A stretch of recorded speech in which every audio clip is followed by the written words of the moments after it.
Hey guys, welcome back. So before we start with this video, एक छोटी सी चीज़ है जो मैं आप सब लोगों को बताना चाहूँगा। वो ये है कि GST में रोज़ कुछ ना कुछ नए अपडेट्स आ रहे हैं और अगर हम उन अपडेट्स के साथ इनलाइन रहना चाहते हैं so I request you to kindly subscribe to our YouTube channel because हम यहाँ पर सारे अपडेट्स कवर करेंगे, हम यहाँ पर सारे कंप्लायंसेस कवर करेंगे जो हमें GST में फॉलो करने चाहिए और ओवरऑल GST का इम्पैक्ट क्या है हम वो भी इन वीडियोस के थ्रू आपको बताएंगे.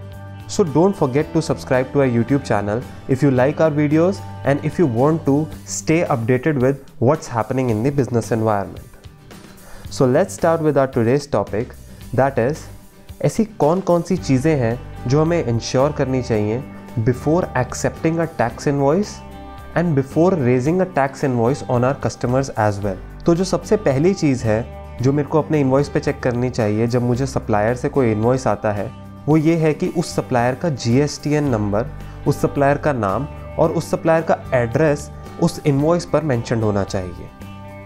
सेकेंड इंपॉर्टेंट चीज़ जो मुझे देखनी है वो ये है कि इनवॉइस के अंदर एक सीरियल नंबर होना चाहिए. वो सीरियल नंबर हर सप्लायर टू सप्लायर, हर कस्टमर टू कस्टमर वेरी करेगा, बट एक पार्टी का एक ही सीरियल नंबर फॉलो होना चाहिए थ्रू आउट द ईयर.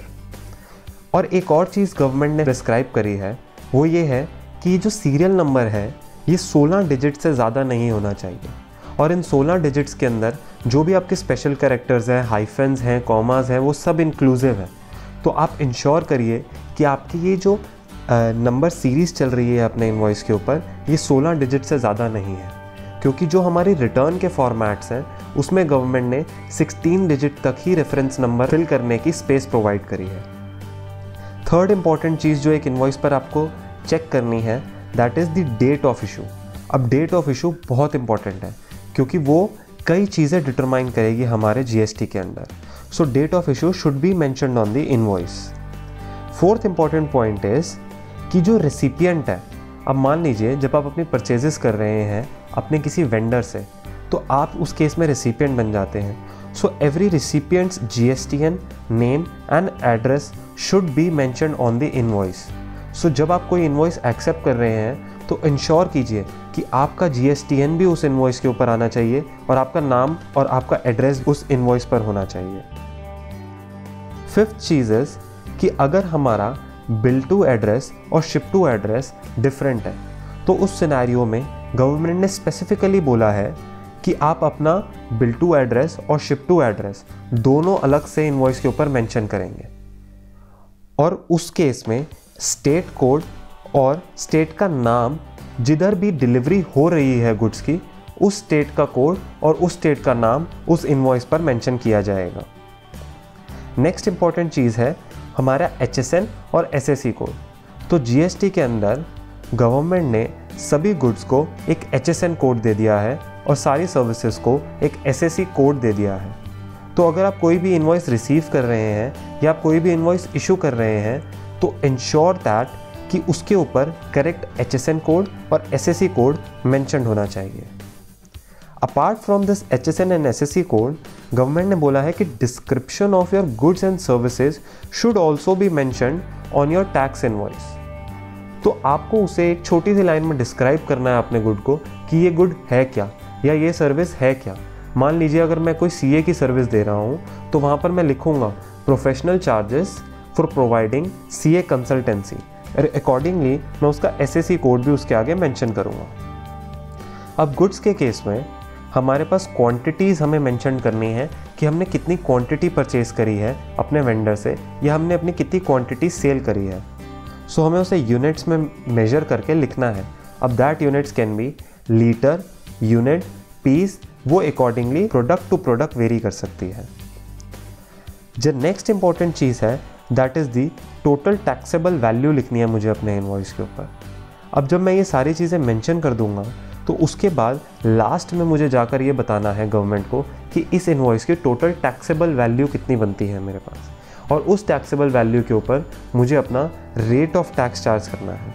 तो टैक्सेबल वैल्यू के नीचे ही मुझे ये मेंशन करना है कि मेरा रेट ऑफ टैक्स कितना है. रेट ऑफ टैक्स, अब मान लीजिए अगर आप इंट्रा स्टेट सप्लाई कर रहे हैं तो अभी के सिनेरियो के अंडर CGST और SGST 50-50% है. तो अगर मेरे गुड्स 18% की कैटेगरी में फॉल करते हैं तो मैं CGST 9% और SGST 9% मेंशन करूँगा, और ये जो रेट है ये मेंशन करना बहुत इंपॉर्टेंट है अपने इन्वॉइस के ऊपर। नेक्स्ट इंपॉर्टेंट चीज़ जो मुझे अपने इन्वॉइस पे मेंशन करनी है, that is the amount of tax जो मेरा निकल के आएगा, and that should be mentioned corresponding to CGST 9%, then the amount of tax has to be mentioned, then SGST 9%, and the amount of tax has to be mentioned on the invoice.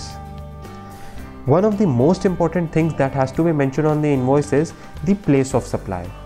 अब place of supply determine करने के there are a number of provisions जो government ने IGST act के अंदर prescribe करे हैं। How to determine a place of supply? I have attached the link of that video in the description below. Then another important thing is whether the tax is payable on reverse charge or not, ये हमें अपने invoice के ऊपर mention करना पड़ेगा।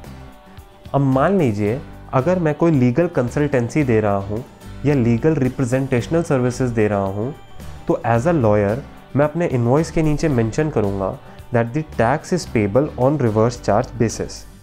So it is very important that we communicate everything in our invoice that whether the tax is payable on forward charge, तो उस scenario में मैं अपना जो टैक्स होगा वो CGST, SGST और IGST की फॉर्म पे रिफ्लेक्ट करूँगा अपने इन्वॉइस पे, and if the tax is not payable on reverse charge, तो वहाँ पर मैं CGST और SGST तो रिफ्लेक्ट नहीं करूँगा, लेकिन मैं अपने इन्वॉइस में ये ज़रूर मेंशन करूँगा that the tax is payable on reverse charge basis. And last but not the least is the digital signatures. So signatures अब गवर्नमेंट ने मैंडेटरी कर दिया है कि हर इन्वॉइस के ऊपर एक सिग्नेचर होना चाहिए। अब ये सिग्नेचर जो हो सकते हैं वो हम फिजिकली भी कर सकते हैं या हम थ्रू कंप्यूटर डिजिटल सिग्नेचर्स भी कर सकते हैं अपने इन्वॉइस के लिए। अब एक बहुत इंपॉर्टेंट चीज़ है अदर देन कि जो थिंग्स हमें अपनी मेंशन करनी चाहिए on our invoice, that is कि इन्वॉइस का फॉर्मेट क्या होना चाहिए। तो दोस्तों मैं आपको एक बात बताना चाहूँगा कि गवर्नमेंट ने कोई सेट फॉर्मेट नहीं बताया है GST के अंदर कि आप ऐसा ही फॉर्मेट बना लीजिए और इसी हिसाब से हर सप्लायर और वेंडर आगे GST में अपने इशू करे सेल्स इनवॉइस। ऐसा कुछ नहीं है।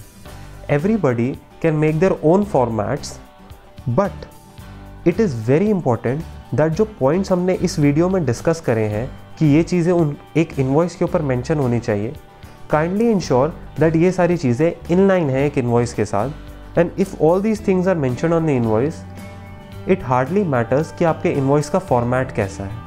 I hope you like this video, do subscribe to our channel and keep coming back for amazing videos. Thank you so much.